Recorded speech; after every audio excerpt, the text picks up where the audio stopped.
Okay, I would like to call the Lane County Budget Committee meeting for Thursday, May 21st, 2015. It's 5:31:02, Thursday the 21st. The first item on the agenda is public comment, and we don't have anybody signed up. So I guess I would like to hear from each county employee that's in the audience this evening. You'll have 2 minutes. Well, that's unprecedented to not have public comment on tonight's agenda. So I guess going once, going twice, public comment is closed. Okay. So next item on the agenda is Budget Committee discussion and deliberation. And as we've done in years past, we all have a list of 6 or 7 items, 6 items, and I will go down that list and look for 4 votes to move it up to a discussion level. If there are 4 votes, it will be discussed in order. If there are not 4 votes, it will be dropped from consideration this evening. Yes, ma'am. Chair Hitchmans, I think we wanted to start with perhaps Public Works giving you an overview of their, sorry, it's not on the agenda, but their reductions in the proposed budget. So they do have a short PowerPoint. Right? Okay.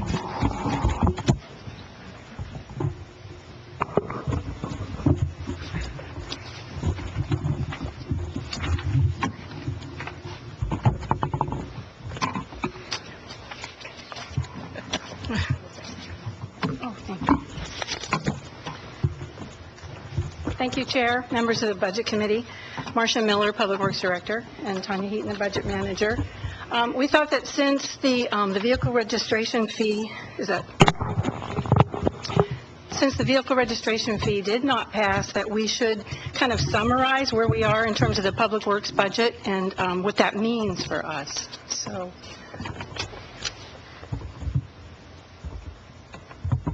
As you can see from this chart, when we started off, we had a $9.4 million budget gap.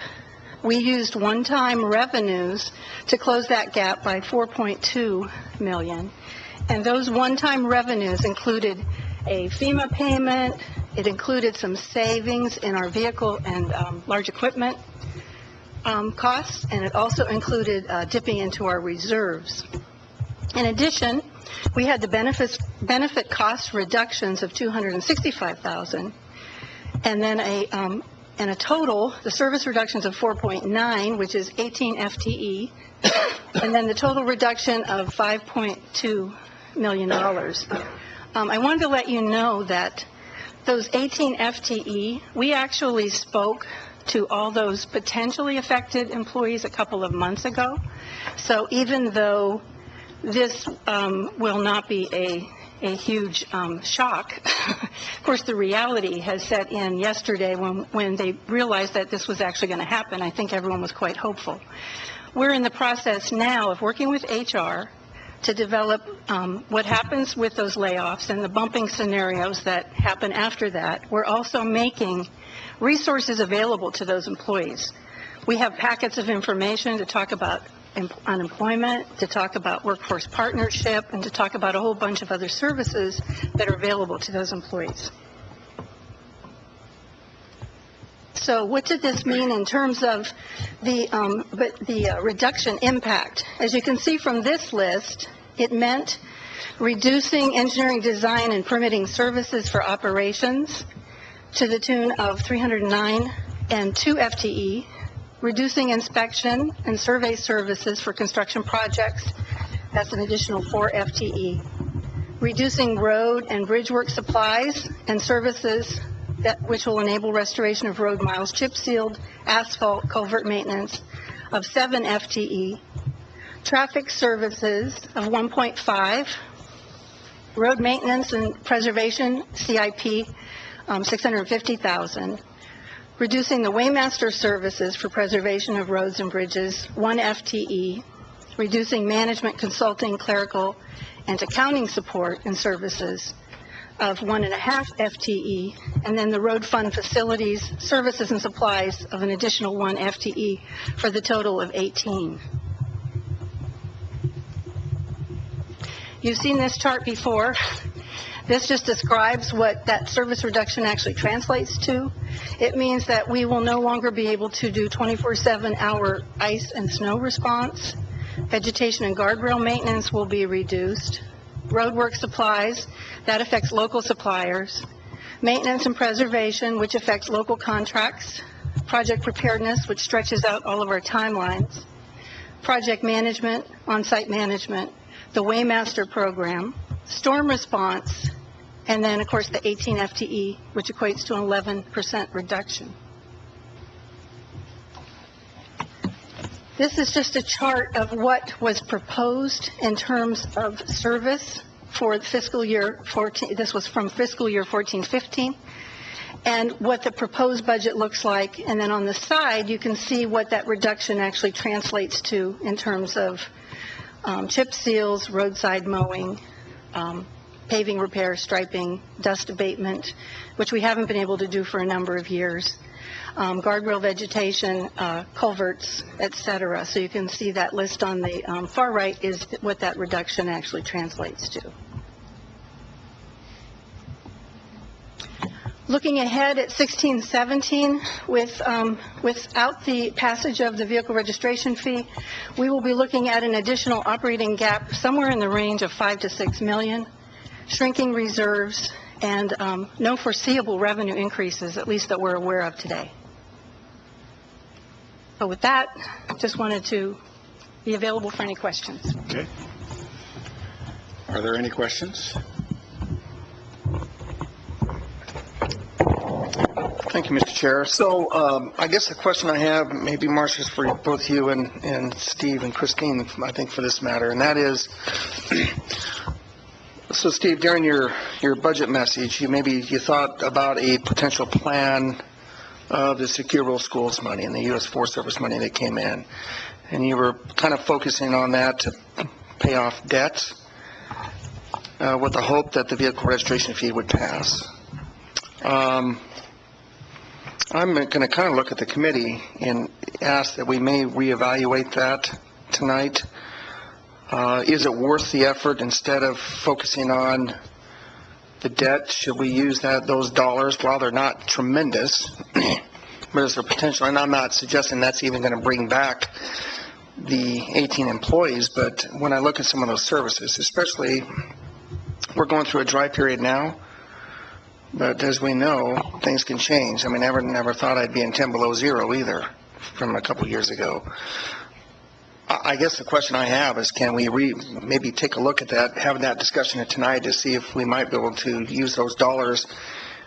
And while I know they're one-time money, and that's basically what we're continuing to do, I'm going to look at Commissioner Stewart a little bit here too, get his perspective on where he thinks things are going on back in D.C. I mean, I have thoughts too on that, but maybe reevaluate and see if some of those dollars can be used for actual services and instead of the debt payment. I'm just concerned because the voters spoke very loudly to us. By the way, we forgot to ask the one question. Who's going to pay for it? Maybe we should ask that question with the voters too. I think they told us pretty loud and clear on that they weren't going to. And then one last, and then I'm just going to make one comment, and that is, before you answer, as you all know, I spent a tremendous amount of time last year with a group called the Oregon Transportation Forum. And we literally handed over a transportation package, unanimous by this group, very diverse throughout the state, to the legislature. I remember asking Bill and Lydia, take a look at the funding package we handed over, what would come back to Lane County. The estimates were close to $7 million of new money if this legislature would have passed that transportation package. I talked to Senator Beyer this week. He told me again, doesn't look like we're going to get one. And it's extremely disappointing. But now back on the subject at hand. And I'd like to hear also from the committee on this issue as well. But just to maybe reevaluate where we are tonight with this one-time money, and if some of that maybe could go to services instead of just the debt payment. So I'll look for your answer, but I'd also like to hear from my colleagues on the Budget Committee tonight as well. Sure. Mr. Chair, and members of the Budget Committee, to your question, certainly you can. The Budget Committee has the discretion to use those resources in the manner that you see fit, and I think I certainly understand the challenge before you. I will tell you, my recommendation doesn't change. The reality is that we have two payments. We have a 2014, 2015 SRS payments in the road fund. They're both in the road fund. We propose to use one of those payments to pay off debt for the customer service center, which then eliminates that debt, reduces the interest cost, and frees up some operating funds ongoing over many years. And then the second year of the SRS payment is in reserves in the road fund. And I think certainly our hope was that if the long-term stable funding from the vehicle registration fee were to be passed, then it would open up the possibility for more, for those funds to either stay in reserve or to be used for other services. I think so. You have the discretion to be able to use those resources to fund operations, but I would caution you that in fiscal year 16-17, we have an additional challenge of around $6 million. We're projecting about $6.5 million shortfall in the road fund after, if you approve the changes we've proposed, or if you restore them tonight, it really increases that imbalance because you won't have that one-time revenue in 16-17. So that imbalance will go from $6.5 million probably to around $11 million. So it actually it sort of pushes it out. Yeah. And I think, yes, my recommendation, if you think there's value in pushing it out, if there's a solution on the horizon that we all feel comfortable is going to be there, that Congress is going to come through for us or Salem's going to come through for us, then that might be a decision point to consider that restoration. None of us here, and I know the Budget Committee doesn't take lightly the decision before you to have to reduce employment, which Lane County has done for many years. It's more than unfortunate. It's saddening that we're going to have an increase in unemployment in our community, a reduction in service. But absolutely, the voters spoke and spoke very clearly. So that's the choice before you. And I know it's not an easy one. Our recommendation is what it was when we proposed the budget, that those really are, we believe, one-time resources, and we're trying to create long-term stability both in the road fund and in the general fund. I would also tell you on the subject of the general fund, we're projecting around a $7.5 to $8 million imbalance in fiscal year 16-17. So we did pretty well in the general fund in the 15-16 budget. We were able to stabilize. We've got a bigger hole to fill. And so 16-17 is more difficult in the sense that we've got a larger gap in the general fund and as large of a gap in the road fund in that year. I hope that answers your question. And follow up, Mr. Chair. So, and I appreciate that. Into the committee, I'm just throwing this out as an option. I felt the recommendation that you provided was very valid, and I was going to argue with that. But like I think we all understand, 2-to-1 is a pretty significant. That's a real voters telling us the answer is not just no, but it's hell no. And so, I just would look at my colleagues here on the Budget Committee. I'm throwing this out as just a thought, and if the Budget Committee's path or his thoughts is to go with the recommendation in hand, my feelings aren't hurt. I'm just throwing this out for possible discussion. And I didn't know if Commissioner Stewart has any other information on the horizon, maybe what you're hearing back from DC or from the ONC as well. And I'll wait for Mr. Chair to if any other folks want to comment on this particular piece. But anyway, it's just a thought, and just wanted to bring this out for the committee. But again, I did very much appreciate what you were recommending before the vote. I thought it was extremely valid, so look forward to it. Thank you. Sure, everybody's looking at me. Okay. Thanks, Commissioner Lycan. A little update of what I guess I know at this point about Secure Rural Schools funds and the future. As we know, we received a payment for 2015 and a back payment for 2014 recently. That payment was pretty much unprecedented from the standpoint that it was attached to I guess a medical docs bill. with no relationship, with no pay-fors or anything, and it was passed. And I've been told by the House through Congressman Walden that at least on the House Representative side, that will probably not happen again in that type of a format. That if there is some secure rural school payment in the future, that it will be tied to some sort of a forest timber management plan.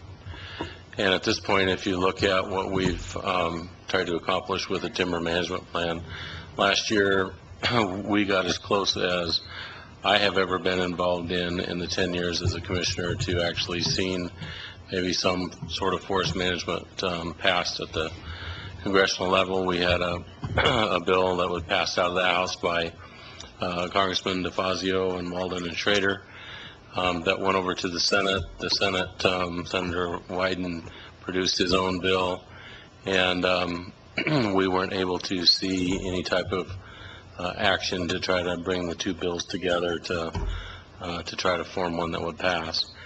So we're back essentially almost at square one. Senator Wyden has reintroduced his bill in the Senate, and there's been no action to date on the House side. So it's my understanding the House is wanting to wait until the BLM is done with their current resource management plan effort to see what that might bring, and what levels, if it's adopted, what levels of resources that would be produced for counties, and then start possibly from there. My feeling is that we probably won't see anything until at earliest late September, October of this year, if at all. It may actually be in 2016. Then you throw in the fact that that's a presidential election year.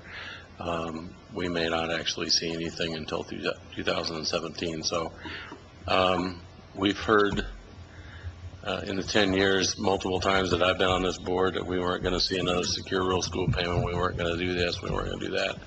And it seems like,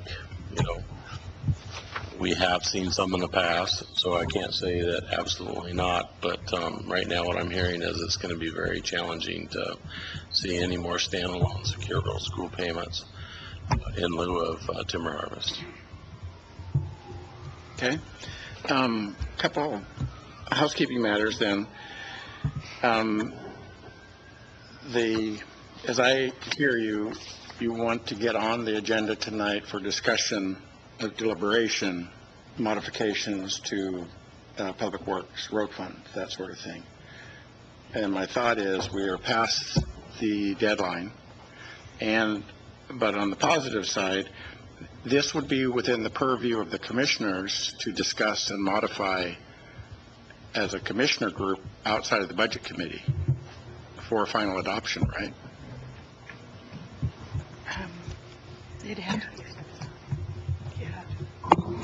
Chair Hitchmans, actually, you could still do it tonight. I mean, that is a committee process that you have said to send in the proposals, so you're still welcome to add them tonight. And we deal with the board adopting, they cannot change a fund by more than 10%, right.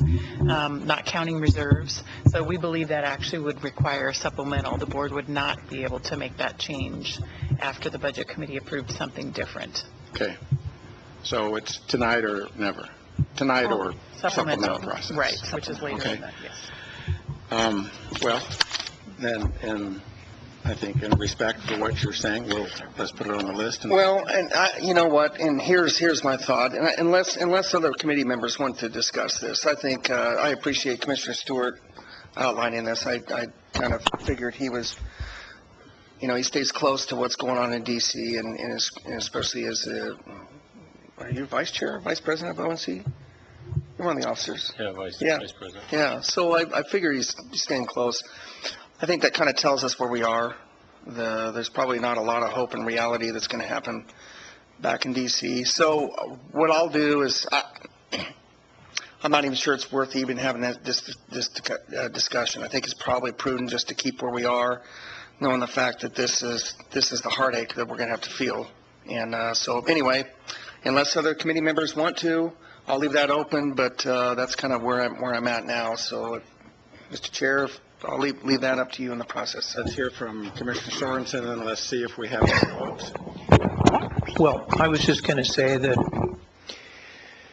I'm a longtime observer of both the federal and state picture, and having worked in the U.S. House of Representatives and just watching the relationship between the House leadership and the Senate leadership and the executive branch leadership over the past, few months, we know that there's quite a bit of disagreement on where public policy should be going in the United States. And so there's a lot of, focus on the difference between the House leadership and the Senate leadership. But the big picture here is that the Congress and the President aren't really seeing eye to eye on lots of things.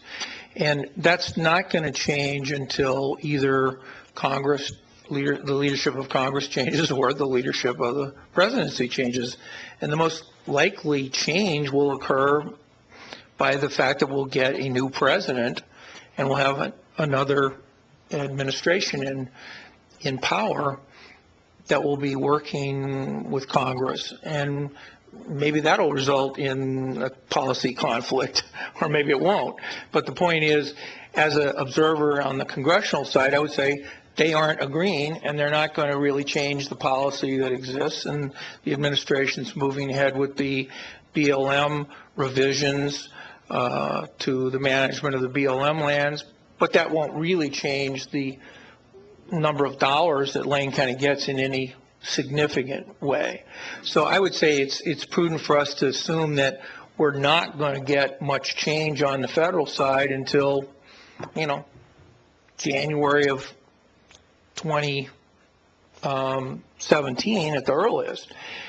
And then, of course, there's the transition into the new presidency, and that adds another 6 months to it. So I think on the federal side, not much is going to change. And then on the state side, I think that there is some emphasis around transportation policy and trying to get some funding for cities and counties in the state. But there again, there is a big fight going on, and one side in the legislature wanted to put some reasonable, in my view, reasonable carbon goals for the state as a state policy, and the other side didn't like that, so they're fighting, and the hostage in that fight is a comprehensive transportation package. So I just, and then at the local level, we are all of the view that all things considered, democracy is better than the alternative, and so we go with the vote of our people. And what is that all driving toward? It drives to the idea that we're probably not going to have any more revenue, at least on the short term. So I don't see it any differently, federal, state, or local. 1 second. I'd like to know if this is going to be subject to deliberation tonight. So we'll go a little bit out of order, and I'm going to ask for voting for including this on the deliberation agenda for this evening. So by show of hands, who wishes it to remain subject to deliberation? Unless you want to. Okay. Let me say that again. I'm going to withdraw it. Okay. I'm going to withdraw. I just don't, I think I've heard enough, and I think between Commissioner Stewart, I think Commissioner Sorensen's observations are correct. I wanted to throw that out there tonight just for potential, but I think where we are is probably too little too late at this point in time, and I think we just have to follow through with, at least we can talk about the recommendations that are brought forth by the administrator. So I'll just withdraw, and then, but I just felt like I had to get one more time on record my disdain for the legislature at this point in time for not passing a comprehensive transportation package. Sorry. Yeah, I just wanted to comment that I appreciate, Commissioner Lyken bringing the subject up, and that I think it also just comes from a place of recognizing the reality of what happens when we're in this situation. And we knew going into this, we knew when the budget was presented that it was presented with these with the potential of these cuts, but that today we're here in this moment thinking about 18 positions being cut and appreciating just that very human moment that says, can we do something different? But that I believe, I know we're not deliberating, but I wanted to say that I believe the responsible thing to do is the proposal that was given to us at the start of this process, because otherwise, a year from now, we will have had one more year of service, but only 1 year, and probably be looking at the same potential cuts and not have reduced our debt load. And that wouldn't really be a prudent use of the funds that we have available and the option that we have tonight. So I appreciate the place that the proposal came from, and I appreciate that you withdrew the suggestion. Okay, so there are no votes to continue the deliberation, and so I will end it with my comment, and that is, I believe Commissioner Lyken's heart's in the right place, but we have to look at a little bit bigger picture here, and that local governments in general and Lane County specifically, from time to time, has lost an election and then found the money after the loss. And I think we have to avoid that perception. We have presented what we said we wanted to do or what we could do and how to balance the budget. And if we modify that because of the election, where does our credibility go? So with that, that's the end of the road fund discussion. So I will start with item number 1. Thank you. Okay, thank you. It's not a budget process without a request from the Water Master. Are there 4 votes to continue that discussion? Nope. Okay, so that's off. Health and Human Services, additional FTE and personnel expenses associated with the addition of additional community health clinic. Are there 4 votes to discuss that? Okay. And so one. Oh, we need to keep them up. Yeah, okay, so we'll discuss that. Assessment and taxation, personal property audit, project continuation with the state, $186,000. Are there 4 votes to discuss that? Yep. Number 4, my proposal, $50,000, up to $50,000 to hire a consultant to study the feasibility of providing on-site childcare, and the source of money would be from potential excess health self-funding reserve. Are there 4 to discuss that? Okay. For discussion. Cost. Okay. And the next is reduce car rental tax revenue to parks by $375,000 to fund 2.0 prosecutors and a 1.0 legal secretary, total of $375,000. Are there 4 votes to discuss that? Chair Hitchens, before we vote to discuss or not, can I pass out an email from the district attorney concerning the reductions in funding to the community corrections folks and how it's reflected in his budget cuts? It's 2 pages. Okay. Actually, the second page is just Okay. And while that's going around, can I ask for clarification of the repeated, you have 2 different proposals to come from 2 different funds? Is that why it's repeated? You have to balance the add with a cut. Okay, so the one is the fund it gets added to, and the one is the fund it comes. Yeah, the other portion I'd like to clarify, Chair Hitchens, is I've got a more accurate estimate of what the actual need from the DA for these 3 positions would be, and it's only $314,856, not $375. And knowing that it's going to take a while to actually hire and place these people into the staffing. If we approve this tonight and he advertises, it's going to be at least a month or so. So I was going to make it an even $300,000 transfer of car rental tax from parks to the DA.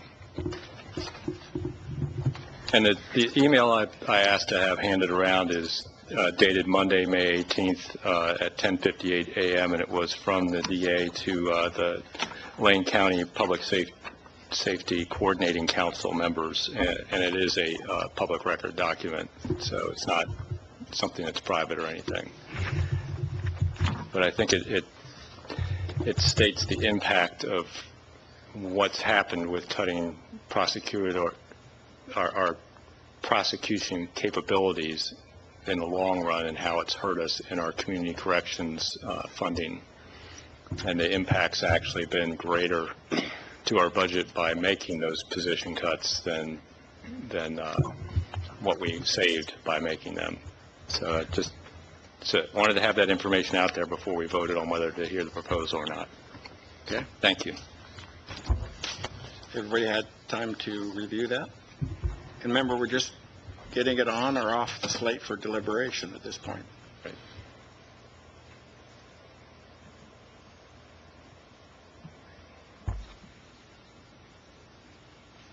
Oh, there you are. Okay.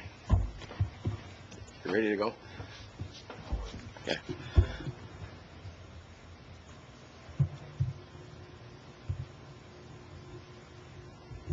Okay, 4 votes for deliberation. Okay, Don. And so the 2 were locked, right? One. Yeah. Okay. You can't do one without the other. Okay, all right. Okay, so our condolences to the water master again this year. Though I have to say this year, I seriously considered raising my hand for that one. Okay.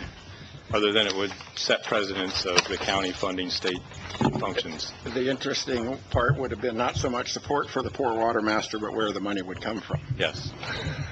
All right, then first item, am I sticking with the agenda here? Yeah. First item for discussion is additional FTE and personnel expenses associated with the addition of an additional community health clinic, $4,512,713. Who wants to lead that discussion? Do we have somebody here from, do you want to get a description of it, or? Got further information? Yeah, a quick review. It's a lot of money. Yeah. We'll have it. Well, it's, Yeah. that's on the door, it's pretty easy. Member transparency. Thank you, Chair and Budget Committee. What you have before you came out of our presentation to you last week, I believe, where when we put our budget together in February, we didn't have the information about the new clinic. We do now, and so we put together what we would be adding to this budget to reflect the expenses and personnel for the clinic. Okay. And this, am I right in thinking that this was contemplated in the proposed budget? Contemplated. In the proposed budget from the county administrator? No. No. Okay. But, Mr. Chair, this was we received a partnership grant with Trillium to glad you put can up do that. another Okay. clinic, this one over at Delta Oaks, I believe.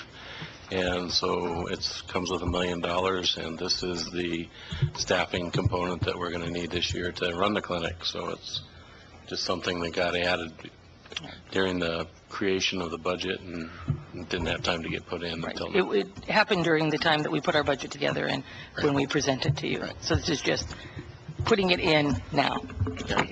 Thank you, Commissioner Stewart. A question, as the FTE represented here, would that be all new hires, or would that be any existing employees that we have increasing FTE, or a combination, or? I will answer the question and then look back and make sure I answered it correctly. I believe it's all new employees. And everybody back there is saying yes. So it's my understanding now, because as Commissioner Stewart brought up before about the Medicaid Doc Fix-It bill, it's my understanding there was qualified health care funding in that bill. Is that correct? And does that pertain to personnel or no? Or is that just to potential infrastructure? Can somebody answer that? Because it is my understanding there's federally qualified money in the Doc Fix-It bill that was just passed. And I don't know if you have information on that or not. Do we have any? Looks like Karen may have that information, so. That bill absolutely had money in it for federally qualified health centers. What it really did was keep us from falling off the cliff, so it sustained the current level. Okay. So we do get a portion of our funds comes from a HRSA grant, but there won't be additional So funds it's, for us. we're not talking necessarily new money. This was to keep us stable. Correct. Thank you very much. Okay, appreciate that. Thank you. Any other discussion? Go ahead. Just for clarification, so this comes in with its own revenue? Is that what it says? That is correct. Okay. So we, as Commissioner Stewart said, we received a grant from Trillium to start up, but it will generate its own revenue. So it comes in with $1 million, $1 million plus. So where's the $4 million come from? It comes from service provided throughout the year. So we see patients, we get reimbursed for that service. Correct. Fee for service. That's what makes up the revenue to pay for these positions. Got it. Yeah. Well done, Commissioner. I do listen to I do listen when staff talks to us at the meeting. Yeah, it's just great to sit here and let you answer the questions. I am more than happy. Your lips hardly moved. I know. Okay. Any other so questions? I think we're done. Are we ready to vote? You need a motion, or? Yes, I do. So I'd move approval of the addition of FTE and personnel expenses associated with the addition of an additional community health clinic. That's the way it Second. reads. Okay, it's been moved and seconded to add, I'll call it item number 2, the FTE and personnel expenses, to the proposed budget. Is there any further discussion? All those in favor signify by saying aye. Aye. Opposed? Okay. Done. Okay. Before I go any further, I would like to recognize 2 people that are not here tonight. First is Commissioner Farr, who indicated by email that he would be in favor of items 1, 2, and 3. And 4 and 5, he would want to consider further, but that's his position. And Shauna Reichenberger, who is not here this evening, citizen member, her comments state that I think the proposed budget is very well presented, and if possible, I would like to vote in favor of the proposed budget with no changes. And then she goes on to say that I have truly enjoyed being on the Budget Committee, and I'm grateful for the opportunity to serve. However, due to family activities and so on, this may be her last year, and she wanted to thank all of us for what we do, and the county is a better place because of our knowledge and dedication. And Shauna has, as a citizen member, has worked very hard. She's been vice chair for 2 years, and I've sat next to her, and there is more stuff highlighted in her budget book than I would ever have imagined. She has worked very, very hard, and I appreciate her service, her volunteer service. Okay. Number 3, personal property audit project continuation with state, $186,374. Our assessors in the field come up and explain it. Yeah.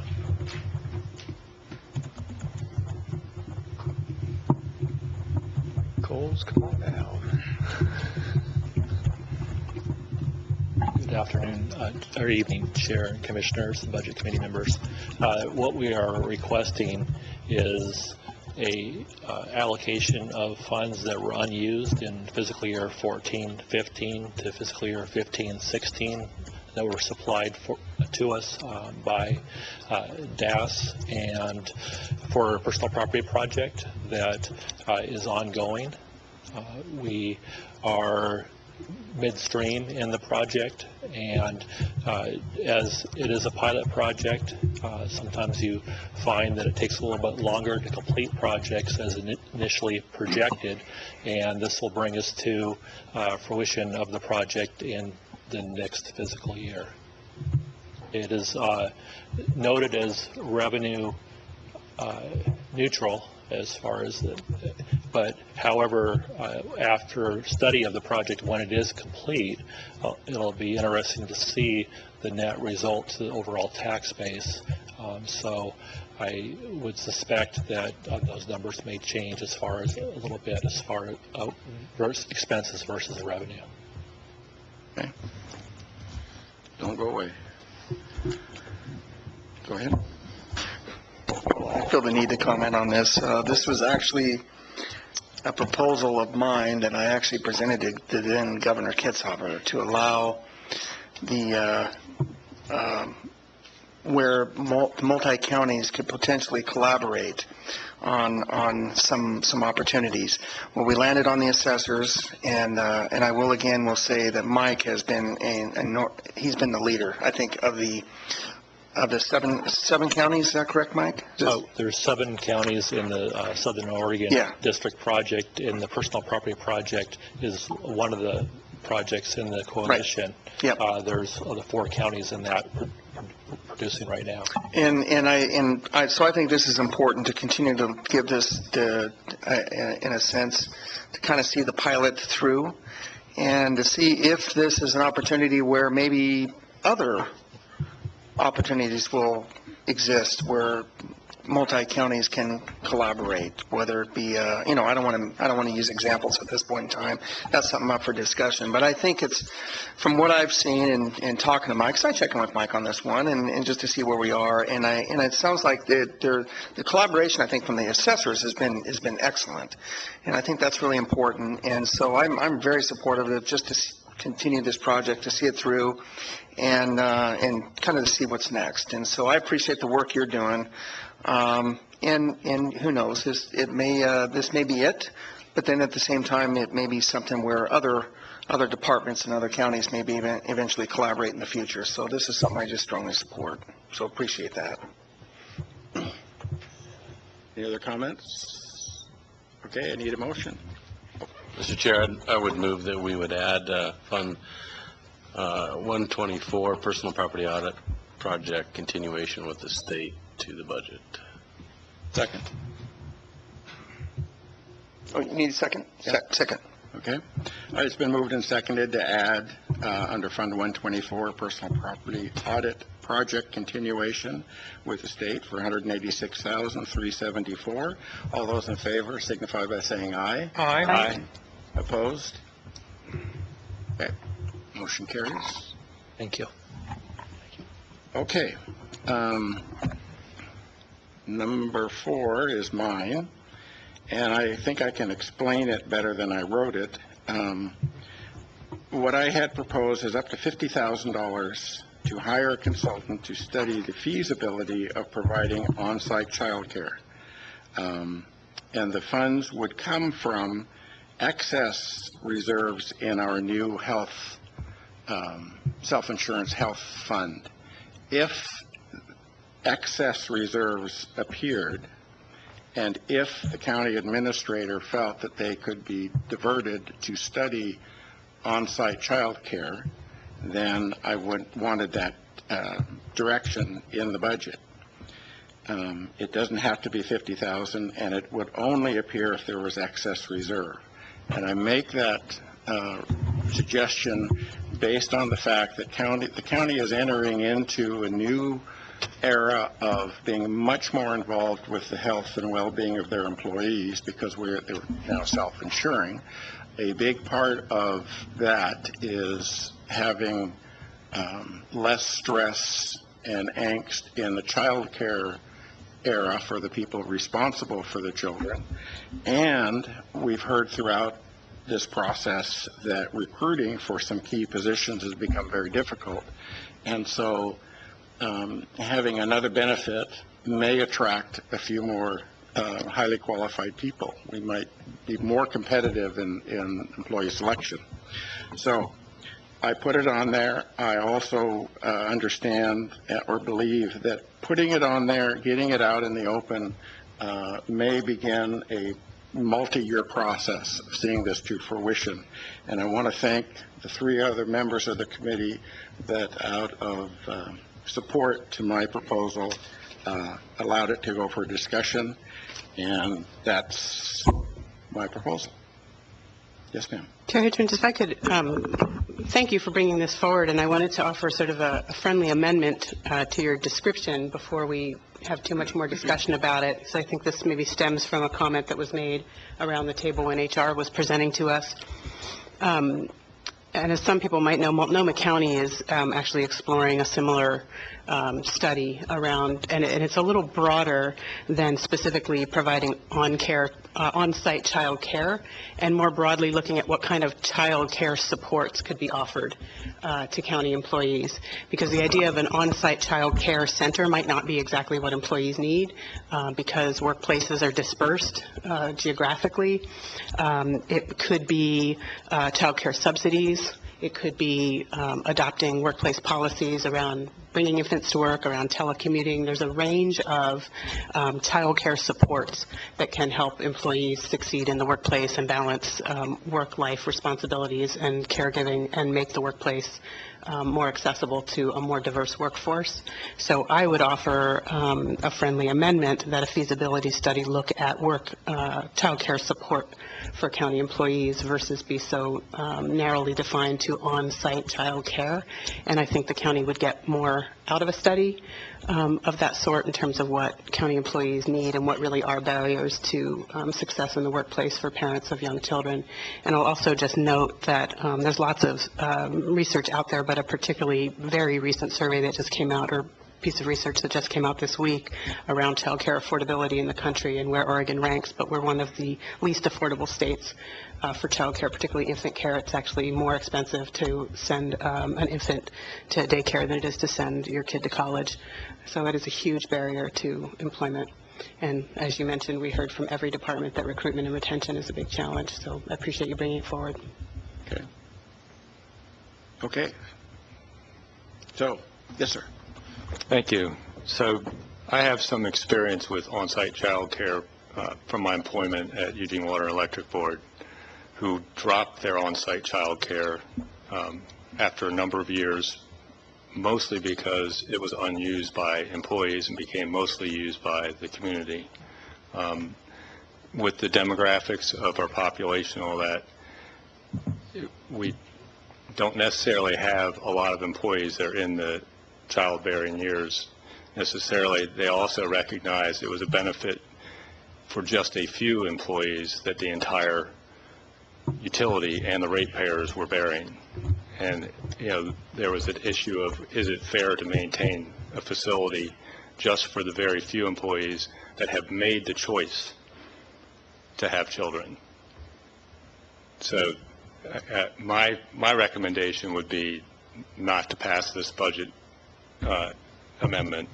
I raised my hand for discussion because you're very kind. You were right on the edge, and I kind of thought it was an important discussion to have. But I think as we move forward, we have a professional staff in our HR department that's looking at our wellness as where's the best bang for the buck in our wellness program. I would leave it up to them to make those decisions, not a budget committee. Okay.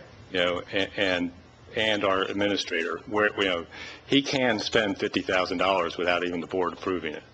So, you know, or just come to us and say, hey, look, I'd like to make it a study. But I think it's unwise for the budget committee to get involved in HR policy and also in wellness policy. None of us here, I would say, except with the exception of one of us, is an HR and benefits professional. So, you know, I think we're unwise to step in that arena. And from my past experience with eWeb, they ended up dropping off, you know, getting rid of their own on-site child care and dropping a lot of their child care benefit for just the reason it was used by so few and was looked at as a making some employees more entitled than others. So I follow along some of Jay's thoughts, but more important for me personally is the fact that one of the reasons that the self-insurance thing came is because of the costs involved and the ongoing costs. And looming in the future, from what we heard from HR, is the potential for a penalty for the Cadillac tax associated with the Affordable Care Act. And that's huge.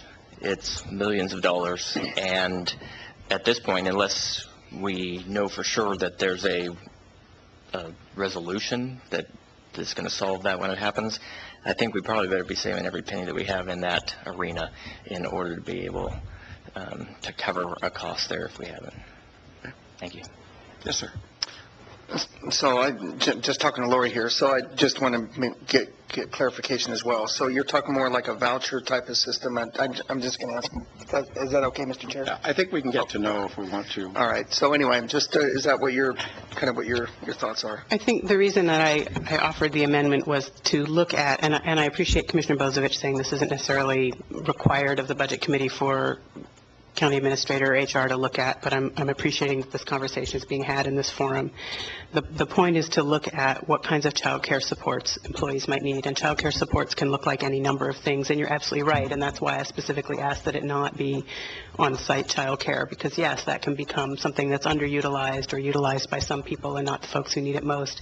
It can become a really nice public-private partnership and become a resource for community who needs it. It can be subsidies or vouchers for employees to use at existing sites. It can be policies that get adopted to make the workplace more friendly to parents of infants. It can be telecommuting policies so people can work from home and have their infants with them. It can be infants in the workplace policies. There's a range, and I think those may not even be fully understood, and I think that's exactly what Dennis is asking for be studied, is to look at, we heard from every department that there are barriers to recruiting and retaining quality employees, and we know that, and to having a more diverse workforce. And we know that some of those greatest barriers are, and yes, the workforce might not right now look like there are a lot of parents of young children. That's one of the problems. That's one of the lacks of diversity in the workforce. And so one of the barriers to creating greater diversity might be that we're not accessible to or attracting young parents, and child care supports could be a way to do that. It doesn't have to be through on-site subsidized child care. And so looking at what some of those options are, what some of those best practices are, those emerging trends around the country to provide those kind of supports, I think is what this money could be very well spent on, that could yield a healthier workforce, a more productive, satisfied workforce, a more diverse workforce, and remove some barriers to the recruitment and retention that we heard from all of our department leaders. So just a quick follow-up, if I could. Actually, Commissioner Sorensen he's next. I'll get to you. Okay. I thought I was still in the queue, but all right, that's fine. Well, I think we all understand where this is headed. Go ahead. I just wanted to ask, on that Fund 614, to add the consultant, wouldn't there be a reduction in the self-funding reserve? Maybe Christine could tell us what the number of that health self-funding reserve is and how much is currently in the budget as of July 1 when we begin the new year out. What's in the reserve? Sure. Because this is $50,000 out of the reserve, and basically my question is, there $51,000 in the reserve, or is there like $2 million in the reserve?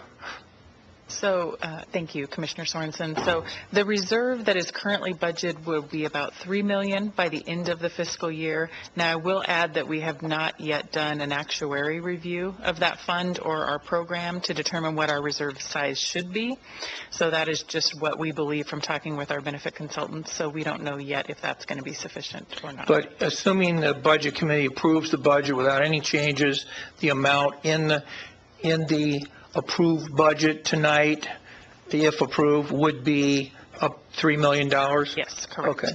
And then at the end of the calendar year, at the end of the fiscal year, you're still projecting a $3 million reserve? Correct. The hope would be that we had not needed to dip into that reserve. Now, as to what might be in the reserve at the beginning of next fiscal year, it might be $3 million, it might be $2 million, it might be correct. $3,900,050.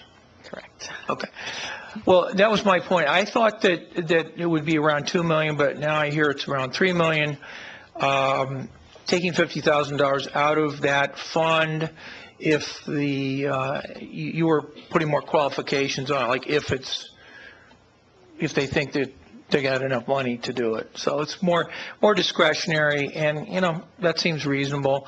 I also agree with Ms. Trieger about this on-site versus other ways of dealing with childcare, and there might be these other opportunities that might be looked at as well.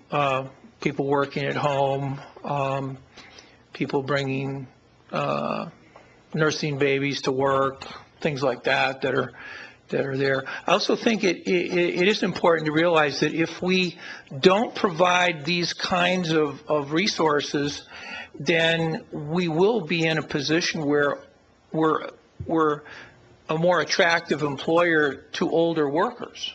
And that has its downsides of not having a more diverse workforce. We're already one of the older, and I'm not looking at you guys, we're already one of the older workforces among public employers in Oregon.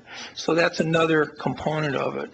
And it doesn't really bother me to take $50,000 out of a $3 million reserve. That doesn't really bother me. I think that seems well within the range of reasonable. Okay. Commissioner Lycan? Are you sure? Yes. Okay. Oh, come on. So back to Commissioner Bozovich's question he raised on the $50,000. Is that within your parameter? Can you just reaffirm that? It is. The administrator has the authority to spend up to $100,000 on individual items before the board is required to take action. So I'll listen to my colleagues here tonight. I kind of like the idea, and especially when it's narrow. It's not so narrow, but instead, because there's some private sector employers that do provide quote unquote vouchers, some sort of incentives, that type of thing. We're talking large companies. There's a couple of large companies out in the Gateway area that actually do that, and so I think it's. We're talking about a feasibility.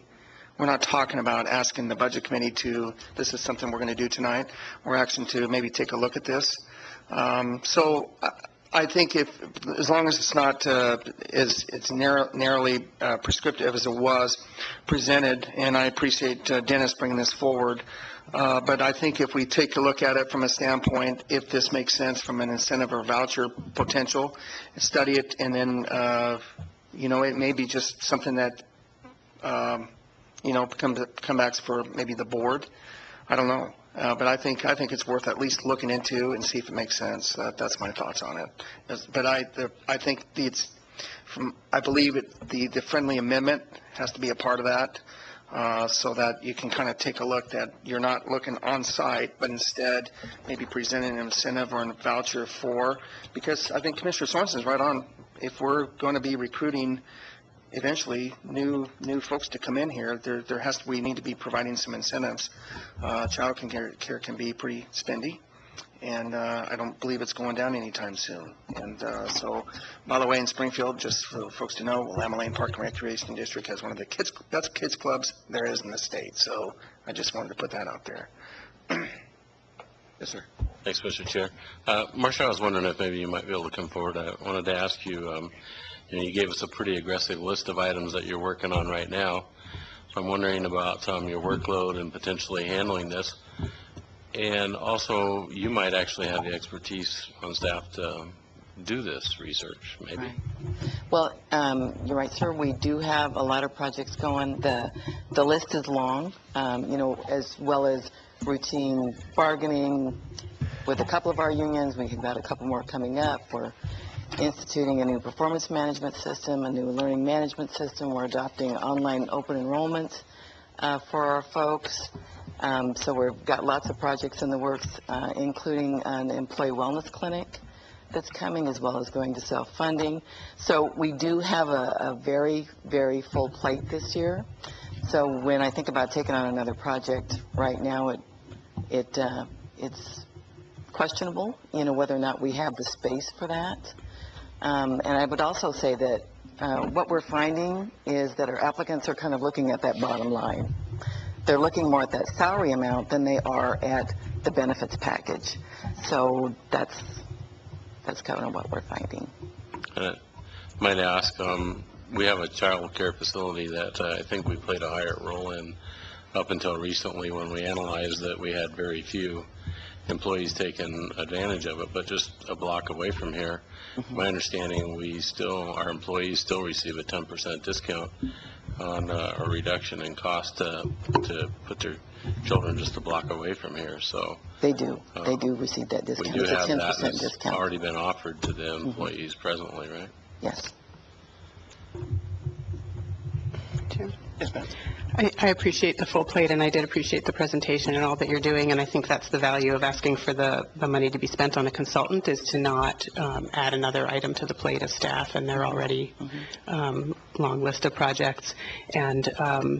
And again, just can't emphasize enough that it's not just about childcare. It could be policies, which is also the advantage of that is that the feasibility study could find that there are some very simple things that the county could do that wouldn't add cost to future budgets, but are rather practices and policies the county could be adopting that would provide greater support to young parents in the workplace. So if we really get hung up on this idea of it's either vouchers or childcare, that becomes a very potentially a difficult thing to find room for in the budget in the future. So to really keep the broad picture in mind at this time, it could be some policies and practices that don't add to the budget in the future. Okay. All right, then I would suggest that the language of the proposal be amended to quote, to study the feasibility of providing child care assistance using the health self-funding reserve subject to county administration discretion. So if the reserves are there, and only if those specific reserves prove to be in excess, in Steve's opinion, then he's heard the discussion. Commissioners have participated in the discussion. Perhaps tonight this concept is launched, and we'll let it unfold as it unfolds. So, any further discussion? Okay, I need a motion, or I will move to place the revised language that I just stated into the budget for 2015-16. Is there a second? I'll second. Okay. It's been moved and seconded to add the revised language into the proposed budget. Any further discussion? Yes, sir. So on the consultant, who manages it? Who manages the consultant? Mr. Chair, because I appreciate Commissioner Stewart's comments and asking more. I took consultant out. The language is to study the feasibility of providing on child care assistance. All right. So we don't, if the consultant is out and the HR can take it on, or if they want to hire a consultant to work with them because of the workload, it's your discretion. The whole thing is your discretion. I withdraw. Okay, thank you. Okay. So, been moved and seconded. All those in favor of all those in favor of the motion signify by saying aye. Aye. Aye. Okay, hands, please. Okay. It's going to be a tie. 4. And, okay, so it fails. But the discussion, I think, was valuable. Okay. Next. Fund 124, reduce car rental tax revenue to parks by $375,000 to fund 2.0 prosecutors and a 1.0 legal secretary. And the amount has been revised due to the time to fill the position and other technical changes to $300,000.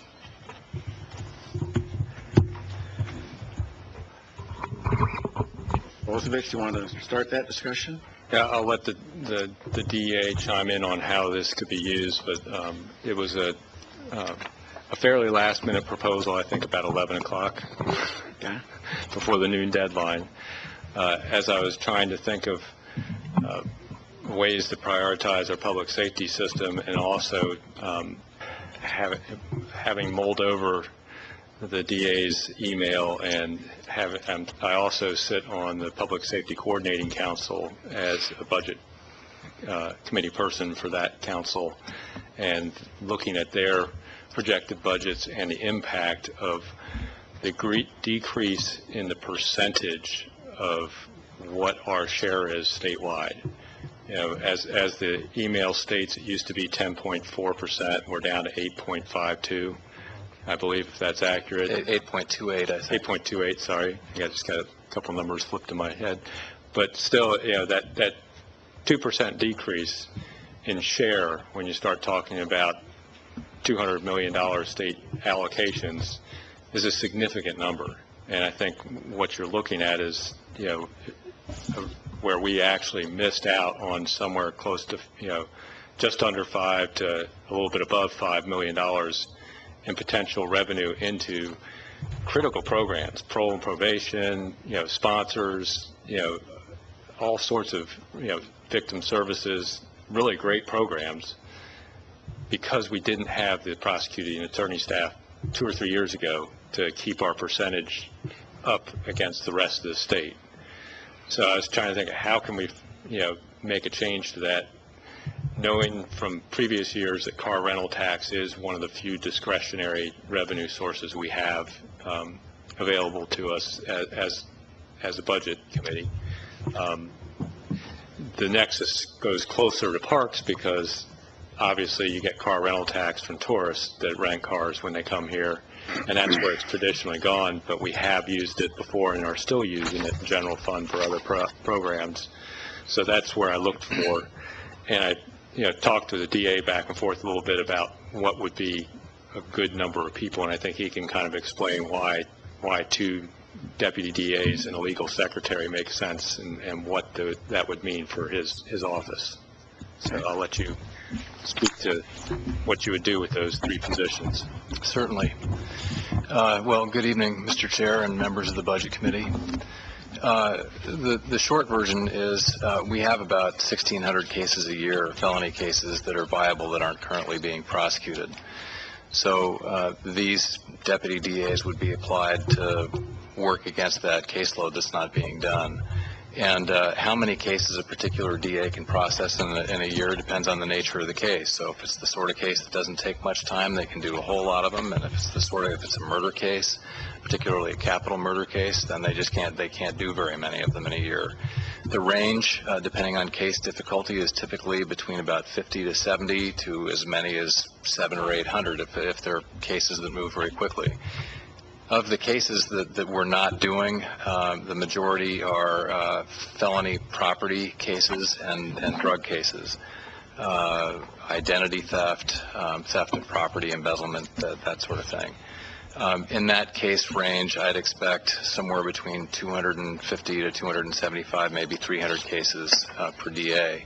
To the extent that they move into the felony drug cases like heroin possession, that sort of thing, very low-level dealing, the number would be larger because those cases are easier to move. In terms of the financial impact, it's very simple. If we don't convict these people, they don't end up on probation. If they're not on probation, they're not part of the census that drives our revenue through the Community Corrections Act. So rather than prattle on, I'll ask if there are any questions.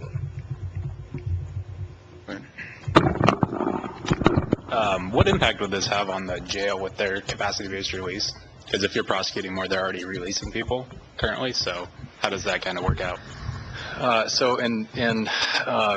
It would have some impact. Most of these cases are on the lower level felony level, so it would certainly generate over time more arrests. It would just have more meat in the system, more volume in the system overall.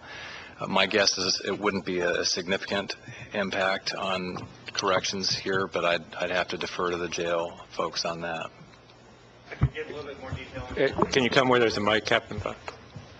Or Chief Deputy? That is hard to keep track. The good news is that due to the levy, we're actually poised to open additional jail beds. So probably about the time that the DA ramped up to some additional prosecutions, we'd probably be opening additional beds. And I mean, it's hard to put a number whether there'll be a negative or a positive impact on CBRs, but it may very well even out. Thank you. Mm-hmm. Thanks, Mr. Chair. I guess means we are talking about a funding source right now that is funding parks. I'd like to have Mike Russell come up and maybe throw out there, if he's asked to reduce his services by $300,000, what we might be expecting from that.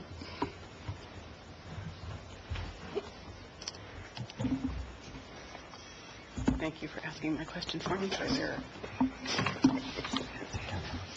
Good evening, Chair, members of the Budget Committee, Mike Russell, Parks Manager. First of all, I don't have gray hair because I'm part of the old workforce. There's several other reasons for that.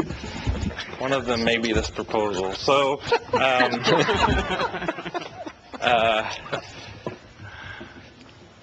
I just got this yesterday, so I haven't had a lot of time to react to it, but we did look at something of this magnitude. We categorize reductions of staff, closures of parks, and then revenue enhancements that may be able to offset a cut such as this. So in general, I don't have specifics tonight, but you are getting a memo that I've put together that kind of begins to have that discussion. Reductions in staff to a parks division that already has about 10 full-time staff, and for 69 park facilities, roughly we're looking at 12 to 20 additional park closures, and we're still, as you can see on the table, attachment 1, we're still 121,000 short of finding some gap there, even with that deep of cuts. So, generally this would reduce staffing levels to something we haven't seen since the 1980s. And while parks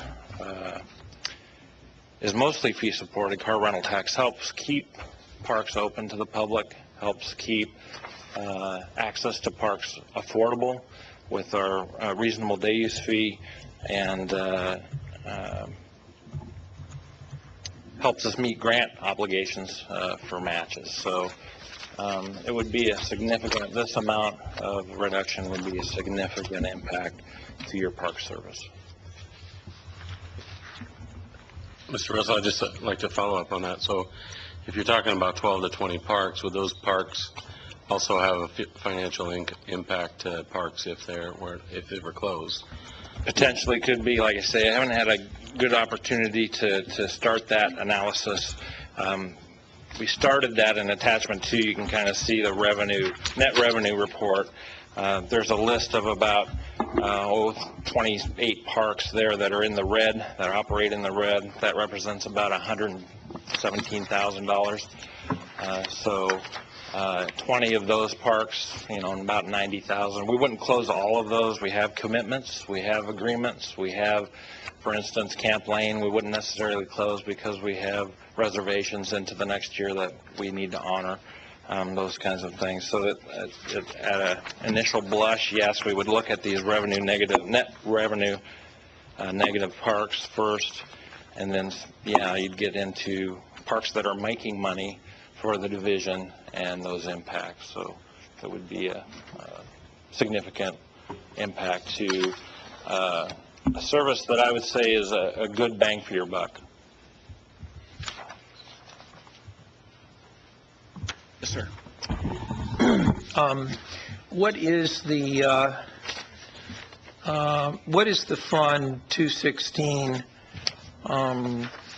What is the amount of money currently in the proposed budget for Fund 216? This proposal is to reduce it by $375,000, but what is the total fund currently in the proposed budget for Fund 216? Total resources about $3.1 million. Okay, so this is in the 10 to 12% range? Yeah. Okay. And then regarding the list of the net revenue attachment to the 3-year average net revenue report, where you start in with the minus category, the Cinderella, Osta covered bridge down to Orchard Point on the next page. What is the total of all those red numbers? About $117,000. Okay, how would you, if this proposal goes through and we take 375,000, where would that, where would you have to go up the list of parks toward the Richardson Park, toward the top of the list? Where would you have to get the cutoff to get 375? That's the analysis I haven't been able to do yet, Commissioner. Okay. So yeah. You know what the total of all the net revenue black numbers are? About 500,000. 500. About 500. So would all of the parks be closed? Don't do that to me. Well, no, it could be. I'm not suggesting that you do this. I'm just trying to understand the magnitude of the red numbers plus the black numbers. Seems to get close to the amount of reduction in the fund. Yeah. Even if you kept the ones that made money, like Richardson and Harbor Vista, Armitage, Baker Bay, Hesita Beach, Buford, your revenue that you get off of those would also be lost. Correct. Yeah. Okay. So, seems like you'd have to have a bigger reduction than the 375 because you'd also lose all the revenue, which goes into Fund 216. Yes, sir. So what would be the accurate number to reduce Fund 216 by to get to a net of 375,000? That's the analysis I have yet to do. We wouldn't close it. I want to look at the agreements we have with other agencies, the Corps of Engineers, the Mackenzie River Cooperative Maintenance Agreement, those kinds of things to kind of determine there may be other penalties related to not providing the service. So I just don't have that information for you. Okay. With regard to the other cuts in the Public Works Department, one of the things that's done under some of the labor agreements is that when people are laid off in one part of a department, they might have rights to go into another division within that department or maybe within the county. What's the current, and maybe this is more of a question for Ms. Miller, but what is the total number of people being laid off in the Public Works Department, and how many would be additionally would be laid off if this proposal went through? Maybe Tanya knows or Ms. Miller knows. Or Ms. Miller's going to come up here and says that Tanya knows. Yeah, that's it. Well, we currently have about 20 positions overall in Public Works that are being eliminated. We have not counted these positions in that total. So this was a very rough, like Mike said, we only found out about this yesterday, so we put together at least some very rough information to give you a sense of the impact, but that would be an additional 3.8. It certainly would impact the work that we've done with HR in terms of the layoffs that we know we have at this point. We would have to go back and revisit those layoffs and see how that plays out, because there is opportunity sometimes for bumping within the department, not outside the department, but within the department. Does that answer your question? Just for clarification, I think Commissioner Bozovich changed it to 300,000, is that right? That's correct. Okay, so we're talking about 300, right? Right. Well, even with the 300,000, if you look at the, I guess it's attachment 1, instead of a $121,000 gap that we didn't close, instead we have a $46,000 gap that we haven't closed. So it gets us closer.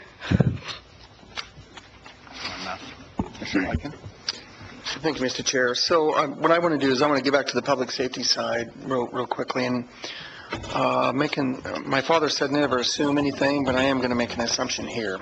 And I'm going to assume there's going to be an impact on parole and probation. So is there somebody here that might be able to answer a question regarding that? Because I'm guessing not everybody's going to be locked up, so there's going to be some parole and probation work here as well. So, Mr. Russell, welcome. Mr. Lyken. So hopefully you can help us on this one. And, well, just in a kind of a back of the napkin assessment and talking with some of the supervisors, obviously if there are more prosecutions, there are going to be more people sentenced to jail, to prison, and put on supervision through probation.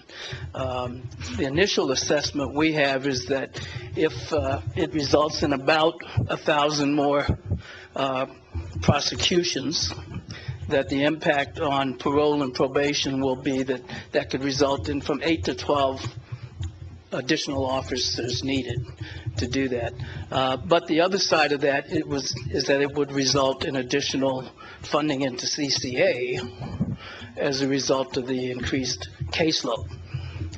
The issue with that is that wouldn't be seen until 17-19 in terms of an impact to the Community Corrections Fund. Alex, do you agree with that?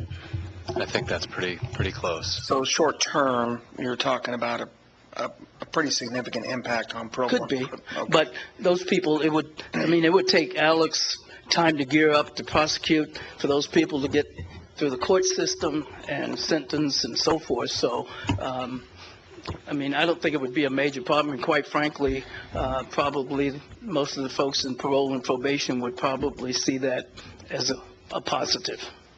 I can provide a little bit more detail.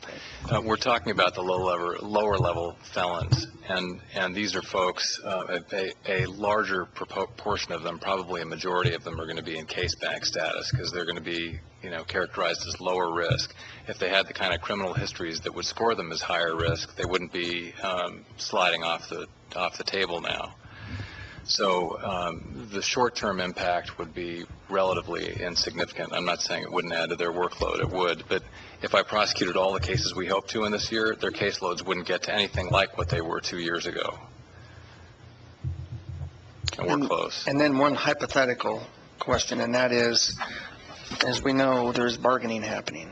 And so let's say, hypothetically, this ends up going to an arbitrator, and the arbitrator suggests we have to pay so much dollars, and then we're back to the drawing board having to potentially lay off the very people we're trying to hire. So how much dollars could be outlaid with employment readiness, employment training?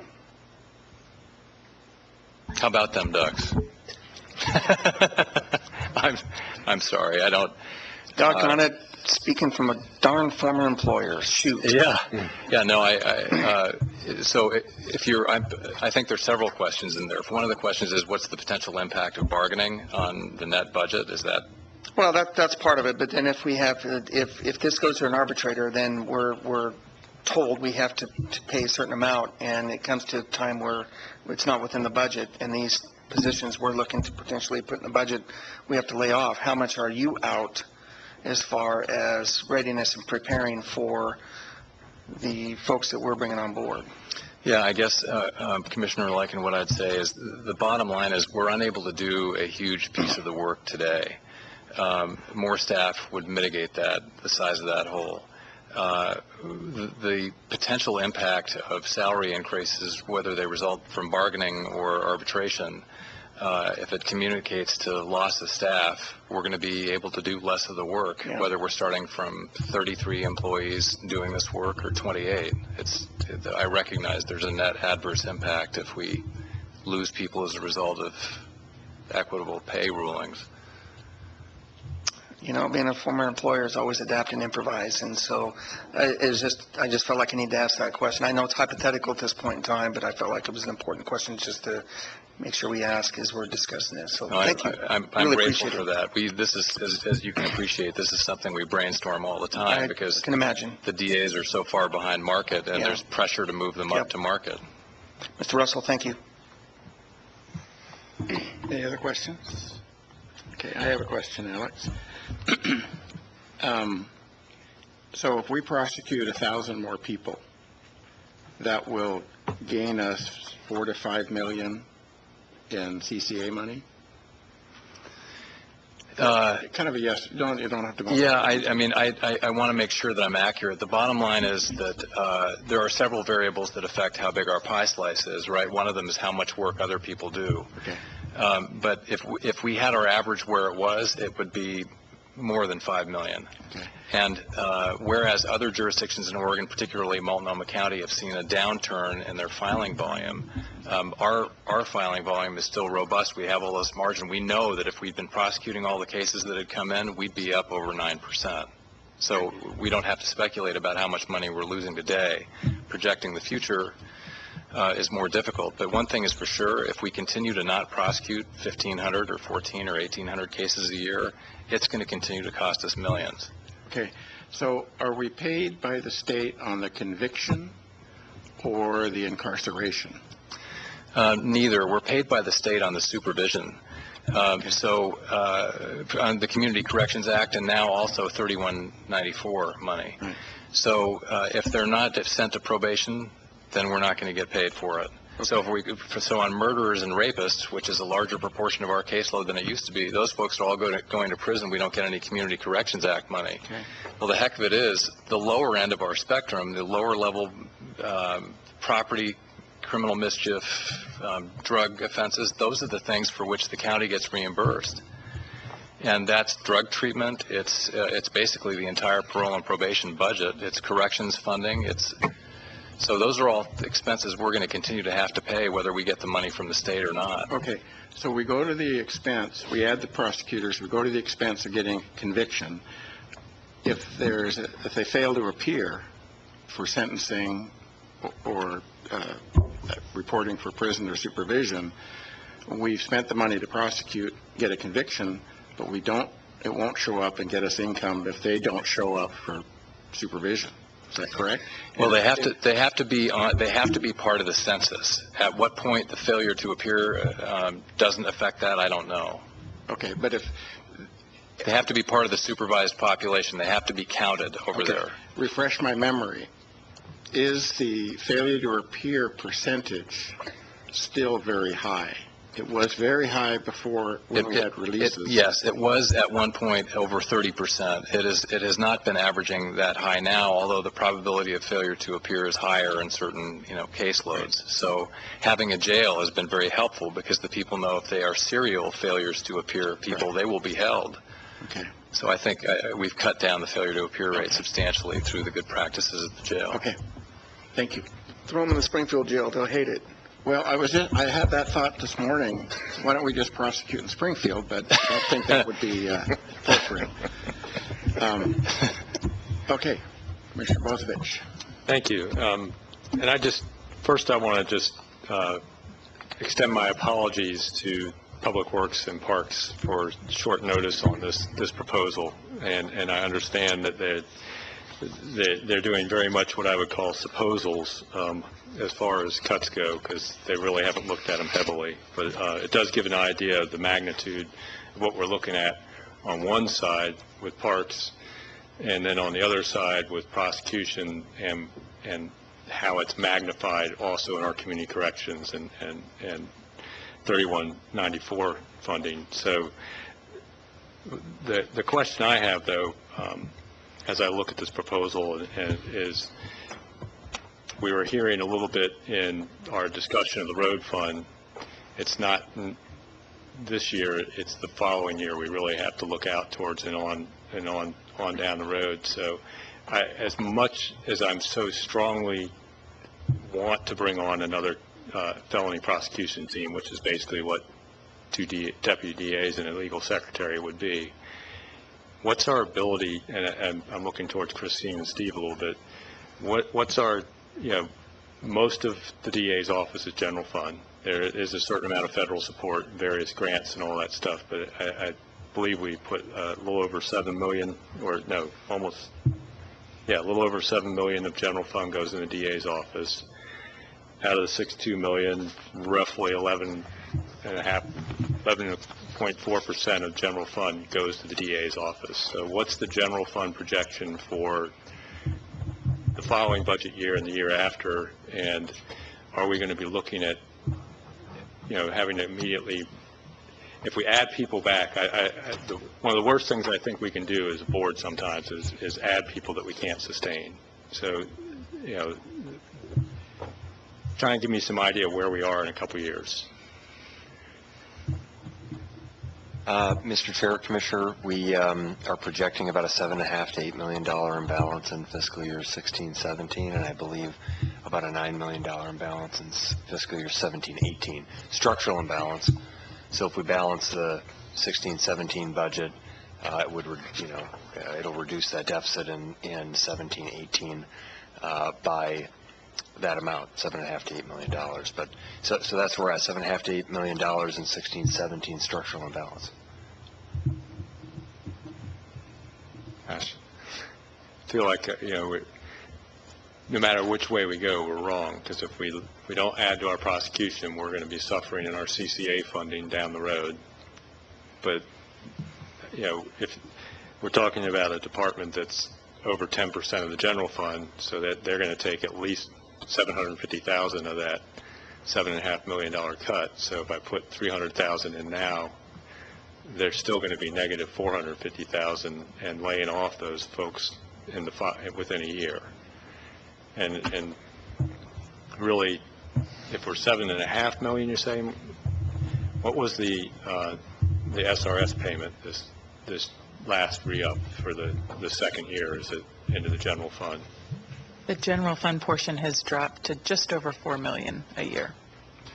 And they're talking about if they do re-up again, it's going to be another 5% reduction. Correct. So we're still not making up.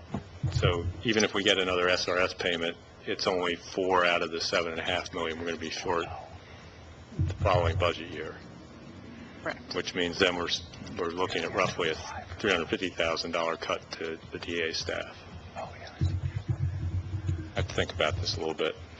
It's a conundrum. Do we add people and try and help our down the road budget and cause some cuts in parks? I think one of the things that kind of points out to me, though, is folks have to think about 2 years from now, when we start prioritizing, we may need to give a little bit more warning than 24 hours, but some of these discretionary funds are going to be used for priority services. And this may be a discussion we're having a lot sooner for the following budget year, is whether or not we're going to take money that would go to parks and put it into critical public safety services. So that's, at least for me, it's this is maybe a foreshadowing of the next budget discussion, but I'm kind of torn about whether I'm willing to add positions to have them taken away, because that's kind of a really bad practice in a lot of ways. I don't know what other folks think about that. Well, I'll comment on that. I think that strikes me. You make an interesting analogy, and I agree that hiring this year to cut next year is not something we want to do. So perhaps another way to look at it is to make the $300,000 cut to parks and put that in a reserve for the DA's office next year. So instead of cutting $750, they only have to cut $450, and it basically concede that we can't or don't want to spend the money for the prosecutors this year, and therefore we won't get the CCA money, but I guess fend off an even greater cut next year in CCA reduction, because the DA's office is going to have to participate in next year's reduction. So the long-term protection of CCA money could start this year and not show the benefit until you have less reductions next year, if that makes sense. Yes, sir. I wanted to go back to the fund reduction in Fund 216. If we take $375,000 out of Fund 216, 300,000, excuse me. If we take $300,000 out of Fund 216, doesn't that reduce Fund 216 by more than $300,000 because we lose the revenue that is premised on getting $400,000 from Richardson Park or $175,000 from Harbor Vista? In other words, how would we express that in the budget? Because we're not only losing the initial $300,000 to transfer it to Fund 124, but we're also lowering the fund because we're not getting the revenue from all these parks, and we're closing, all these parks. So how would we know how much we weren't going to get? Yeah, so you're correct. I mean, there would be revenue opportunities lost as a result of these cuts, and I don't know the magnitude of that to give you an exact dollar amount, but you're correct. Well, if I'm adding up the black numbers and the red numbers, you're going to have to give up a lot. You're going to have to give up all the red numbers, and you're going to have to give up most of, and that means closing parks where you already have existing agreements. How could you do that? How could you tell all the people that have made agreements with the Parks Division that you're not going to do that? Or I guess you could do that if you were forced to. Yeah, we were forced. How would that work, though? Because you're seasonal. So you're starting your summer season in this fiscal year. Right. So our season starts and goes in two different fiscal years. Right. How could you do that? So it'd be very difficult to shut down in mid-recreation season. It would take some time. We would have to negotiate. There may, like I said, maybe some penalties. So costs could be even more than you're indicating. I don't know. But it would be a significant loss in revenue opportunity, significant impact to service to the public with these incredible assets that we have.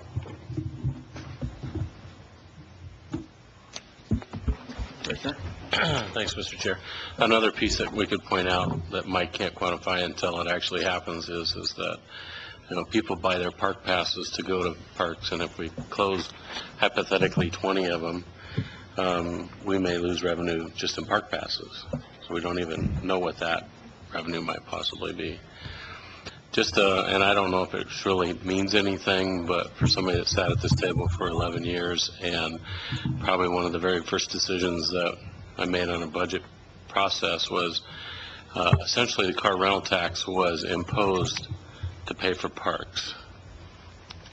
It generates about, if I got this number right in here on the all funds, it generates about $1.6 million. And it used to receive 75%. When I first got on the board, it received 75%. And 25% went to the general fund. Today, it receives 25%, and 75% goes to the general fund from a tax or a fee that was imposed to fund parks.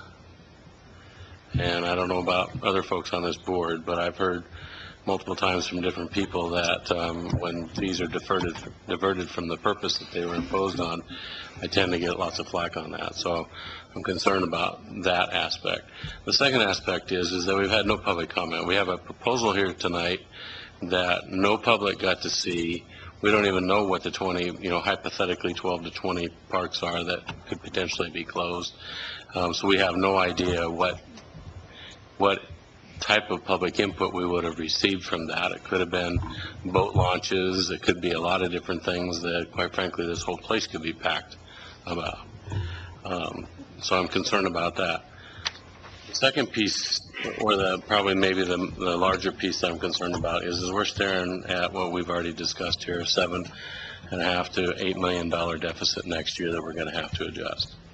I'm not feeling overly comfortable with saying that I want to go ahead and divert fees from a service that, citizens have expressed to me is important in the parks to a service that we're just going to have to potentially cut. And I don't know if it would be in,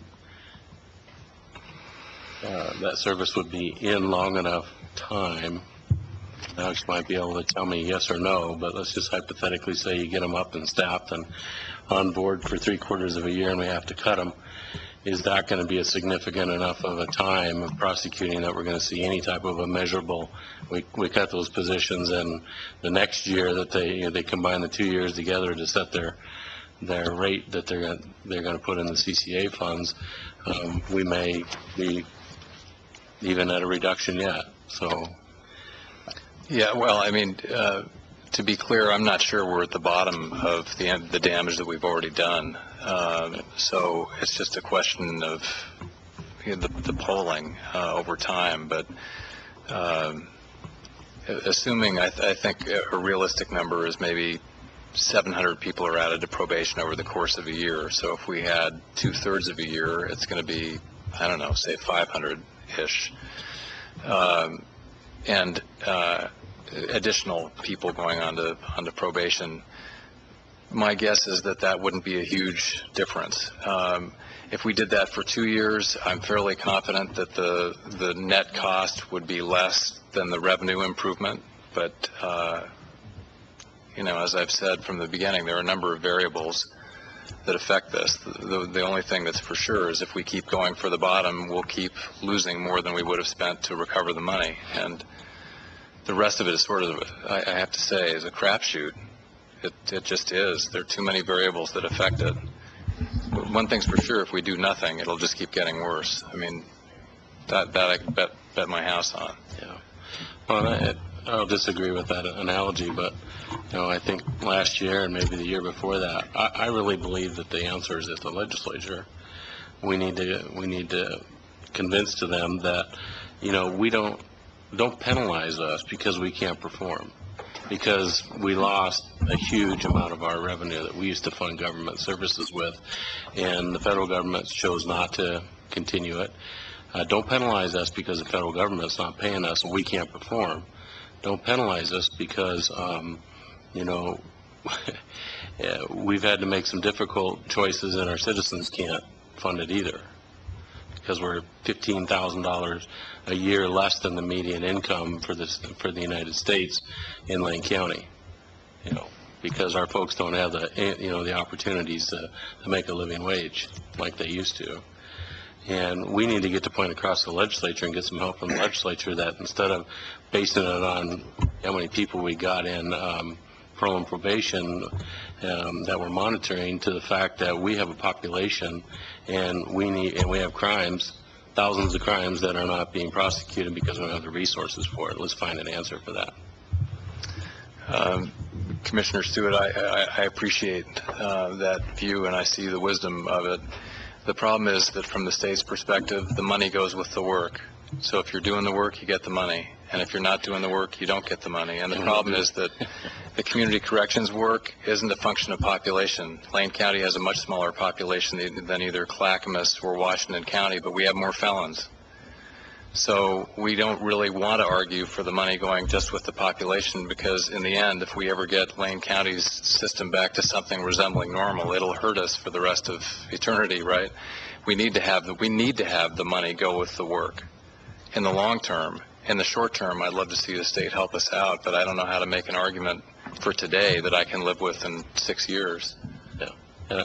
I'm not advocating for population. I'm advocating on the fact that you're not prosecuting a ton of items that you could prosecute. I think that's to show them we have the work, we have no money.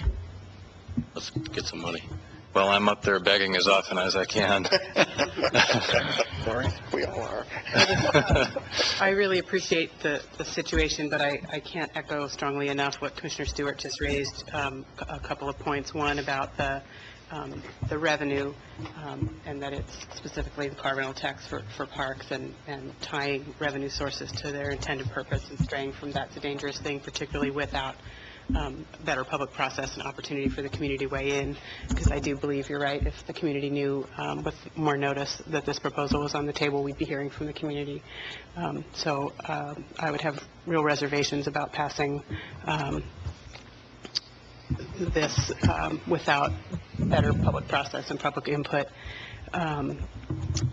And I would also say that given how we started our meeting tonight with the reality of the loss of 18 positions, I'm really loath to pass something that has additional staff cuts right in the moment.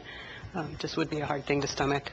And finally, I would just say I just pulled out my one-page strategic plan for the county, and I recognize that public safety is right up at the top of it, but so are some other pieces that passing this would really put at risk around infrastructure and parks and public health and vibrant natural environments. So I think we'd really be making some untenable trade-offs. Okay. Any other discussion? Okay, then I will need a motion. Chair Hitchens, I'm going to withdraw my proposal at this time. I really appreciate the discussion of the Budget Committee. I think it was a necessary discussion, because I think it's one of these places where we're damned if we do and we're damned if we don't. We're talking about $300,000 in one budget or another, yet we're looking at an impact over the years from the cuts to the DA staff that's in the range of $5 million a year. That's a pretty significant difference. Not that the 300,000 would bring us up to the staffing level that would get us the full 5 million, but this was an important discussion to have. And it was also an important discussion to have about where's the general fund going in a couple of years too. Unfortunately, I would love nothing more than to add another felony prosecution team. I don't know about Commissioner Stewart, but as a rural commissioner, all I hear about is felony property crime that's going unpunished, and it's just same. They know who's doing it. Some of the community members out there, they know who the property crime folks are. They're turning them in, gathering their own evidence and turning them in, and they're still not getting prosecuted. Really frustrating for the rural communities out there, the level of prosecution. And then it has this downstream impact on budgets for programs that help keep people out of prison in the first place, like sponsors and parole and probation and addiction treatment and victim services. It's just, the list goes on and on. So I thought it was a very important discussion to have, but I do see that there's not support here, and I understand why that support isn't, especially when we started talking about the 16-17 budget. And the fact that this was kind of a last-minute proposal. I truly, put it together knowing it probably was not going to pass, but I wanted the Budget Committee to have this discussion, because I think we are going to have a year to think about how are we going to deal with 16-17, and particularly how important it is to keep prosecution as whole as possible, because it has a downstream impact, because our funding for all those critical community corrections and diversion programs are based on a census of our percentage of offenders we have in supervision. And if we don't prosecute and convict them, they don't go into supervision. So I really appreciate the discussion, but I'm going to withdraw my proposal at this time. Okay. It strikes me, thank you, Alex. Strikes me that just as a matter of process, is that appropriate for the creator to But I guess you could ask for a motion. If no one makes the motion, it dies. Okay. Okay, thank you. Do I hear a motion? Okay, dies for lack of a motion. Lack of a motion. Lack of a motion. Okay. So we have completed our list, I believe. We are now ready to approve. Mr. Chair. Yes, sir. I hesitate to do this, but I want to ask a question. Past budgets, we have allowed budget notes to be included that don't have any fiscal impact to the current budget. We talked about the recommendation on childcare, and I would support a budget note that would ask HR and our administrator to be aware of that as a possible savings or improvement for wellness program as they work towards working on changes to our wellness plan. This is a budget note with no fiscal impact, with no money attached to it, but a direction that it's important from the budget committee that staff heard that and would keep it before their planning process. I don't know if there's any support from the board to do that. So I'd make a motion to the fact that we would include a budget note that represented the final drafting of that item. That Dennis, you had the language? Yes. It's the note is to study the feasibility of providing child care assistance. Oh, I don't want to put that in there. So Could we use the word child care supports, because that implies things that are support for... Support, sure. And that's... And crafted in such a way that the budget committee believes that there's value in the administration looking at child care support for wellness and employees. So I'd make that motion. Second. Okay. It's been moved and seconded. Pardon me? Did it get seconded? Yes. Okay, thank you. It's been moved and seconded to add the budget note that Commissioner Stewart just related. Is there any further discussion? Okay. All those in favor signify by saying aye. Aye. Opposed? Okay. Have a note. Thank you. Okay. Are we ready to move into the motions? So I would entertain motion number one. Mr. Chair, I would move approval of the fiscal year 2015-16 permanent tax rate of $1.2793 per thousand of assessed value. Local option number 2, a local option tax for jail and critical youth services of 55 cents per thousand assessed value. Second. Okay. It's been moved and seconded to adopt motion number 1 as just been read. Is there any further discussion? Okay. All those in favor signify by show of hands. Opposed? Okay. Unanimous. Carries. Motion number 2. Do I hear such a motion? Mr. Chair, I would move approval of motion number 2, which is move approval to allow the use of transient room tax dollars for operational purposes consistent with Lane Code 4.175, subsection 5 and subsection 6, and ORS 320.350 as follows: Lane Event Center, $865,530, and Lane County Parks Division, $436,720. Second. Okay. It's been moved and seconded to approve motion number 2 as just stated. Any further discussion? All those in favor signify by saying aye. Aye. Opposed?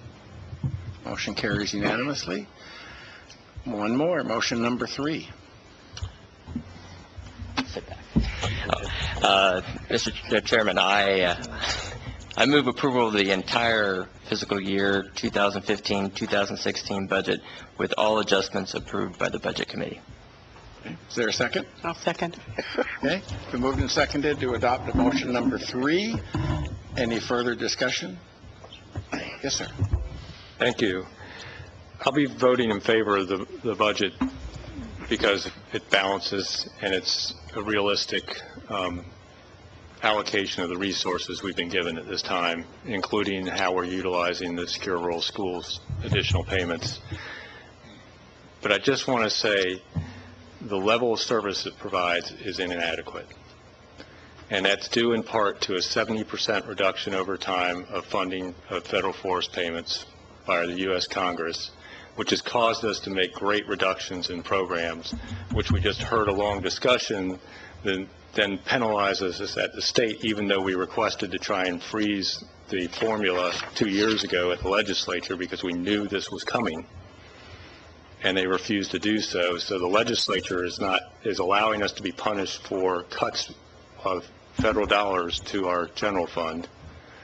At the same time, we've had to make cuts to our assessment and taxation to where we're not, appraising properties physically in the field for 20 years in some cases. So we're losing value that could be on the tax rolls. And the state's level of support through the CAFA grant is only 17% when it should be 30 to 35%. And it's only 70% of that reduced budget. The state is not keeping their end of the bargain. You look at House Bill 3194 right now that was passed in the last legislation. It reduced sentences by allowing doubling up of good time and all sorts of various things. So we have a larger offender population to supervise in Lane County so that they wouldn't have to build new prisons. It was with the promise there was a certain amount of funding that was going to come with that.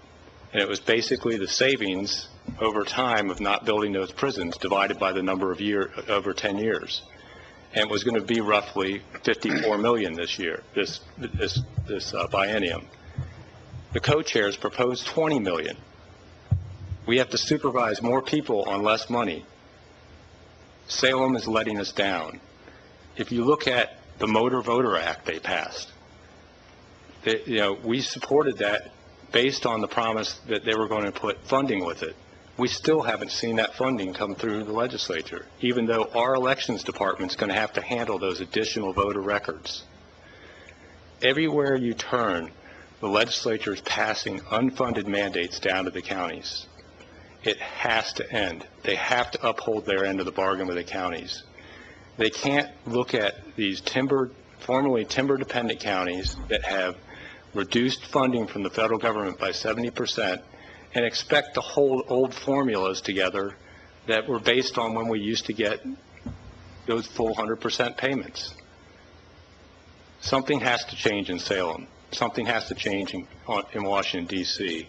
This budget we're passing today is really unacceptable, but I have to vote for it because by law we have to balance our budget with the resources we have. And I think our administrator, our budget staff, our department heads have done a great job of putting together the best budget they could based on what they're given. But Salem and Washington, D.C. are letting Lane County down. Okay. Any further discussion? Yes, sir. In my 20s, I got to work for the Congress and heard that the states were just not upholding their end of the bargain. And in my 30s, I was running my own business. And in my 40s, I was in the state Senate. And I learned that local governments and the federal government was not upholding their partnership to make the state a better place. And then I came to Lane County and I learned that it was both the federal government and the state government that were not upholding their responsibilities. But on the heels of this proposed budget a few months ago, it dawned on me that, we're 350,000 people from a variety of walks of life and live in different cities, and some don't live in cities, and that at some point we have to take responsibility for the community that we live in. And one of the things that was refreshing about this year's proposal was we saw some real innovation in the proposal on the employee health care. We're optimistic, cautiously optimistic, that's going to result in some pretty serious improvements. Providing more money and more services and the same or better health for less money. That's a pretty big improvement.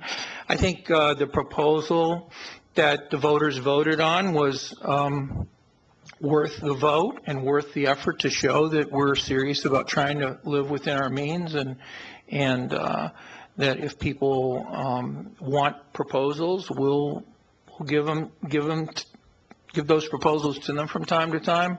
I think that we see more entrepreneurship within the departments and looking for ways to get additional match, additional money, try to be as energetic and try to get as much other money as they can. So we see that going on.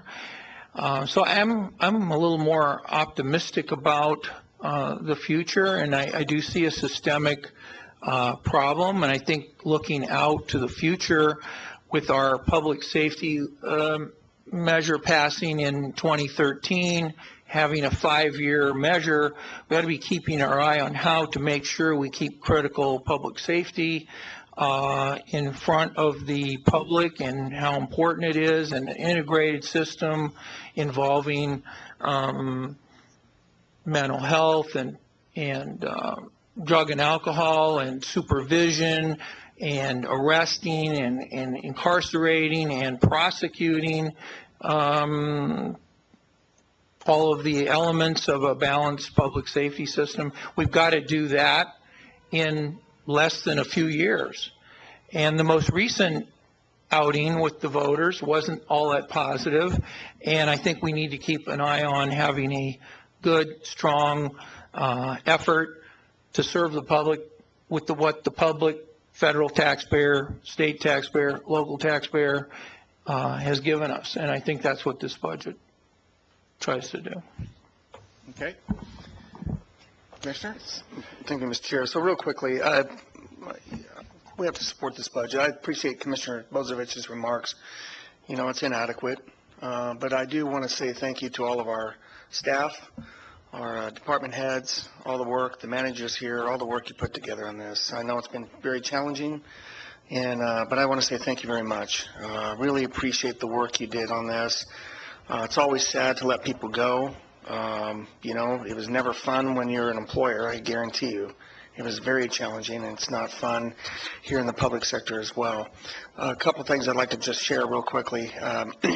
This afternoon I met with a person I've gotten to know pretty well, he and his wife, and they own a tech company in downtown Eugene. You know, they employ 38 people. Think about that for a moment. And they're looking to hire 3 more. And they're growing and growing. And you know, after visiting with some business folks yesterday, it dawned on me. They said, Sid, all we have to do is grow to GDP 4%. We can pay for this. And you know what? That should be our commitment. This is challenging to go through this budget, but our commitment should be that government can be an advocate and not an adversary. And you know what? We can work with these folks, and we can grow the economy, and we can pay for these services. We can. We can. You know, we were doing it in Springfield till the Great Recession hit. It's pretty amazing to see that, see what was happening there. So it can be done. And, you know, just I think it's important to have that ongoing commitment that we can continue to work with these young entrepreneurs, the businesses that are here, and not only pay for the services, but enjoy that quality of life. And that's probably one of the reasons why I was really having angst on the parks issue, because that's part of the quality of life here. And we grow the economy, we can start paying for those DAs. We can start paying for more deputies. We can start paying even expanded park services. So I got to tell you, that sitting through this and listening to my colleagues here, not only today, but I think my fellow commissioners, it just kind of resonates and kind of gets me going, flowing a little bit more to really work with the business community out there and create opportunity so we can pay for these services, because they're needed. And Lane County is not going to go backwards in growth. We're going to keep growing. Thanks, Mr. Chair. Okay, it's been moved and seconded to adopt motion number 3, approval of the entire 2015-16 budget with all adjustments approved by the Budget Committee. All those in favor signify by saying aye. Aye. Opposed? Motion carries unanimously. We have a budget for next year. Thank you very much. I would like to thank everybody for your cooperation. It has been an honor to chair this group this year. My intent is to come back if Faye will have me next year. And I'd like to do this again. This has been a tremendous process for me personally. Thank you. Chair, would you like to consider approving the minutes from the last meeting since we have them in here? Yes. Thank you. Where are those minutes? I'll move approval of the minutes. I need to read all that into the record. Okay. We can approve the Lane County Budget Committee meeting minutes of Thursday, May 14th, 2015, 2 p.m. Any corrections, changes? Okay. All those in favor of approving the minutes? Oh, need a motion. Sorry. I move approval. Second. Second. Okay. Any further discussion? All those in favor signify by saying aye. Aye. Opposed? We have yet another incredibly great set of minutes. Best I've seen from this committee work in a long time. Thank you. Okay, any more rah-rah? I was wondering if there would be any interest in reconvening the Budget Committee in perhaps shortly after the first quarter of the fiscal year. Maybe Christine could tell us when there might be some quarterly data available for the July 1 to September 30 period, circa October 20, where the Budget Committee, and I know the commissioners get a lot more information, but maybe the Budget Committee would benefit from a report from Christine on, what happened after tonight, like the adopted budget and then the first quarter of the fiscal year. Because I think that we got some ominous numbers tonight about what's going to happen. Also, we'll know a little bit more about what the legislature does either to or for us. Well, speaking for the citizen members, I will do that. You have in this group 5 citizens that are the most knowledgeable citizens in Lane County regarding general county operations and certainly the budget process. And I think without exception, we would be welcome an opportunity to assist the county in any way we can.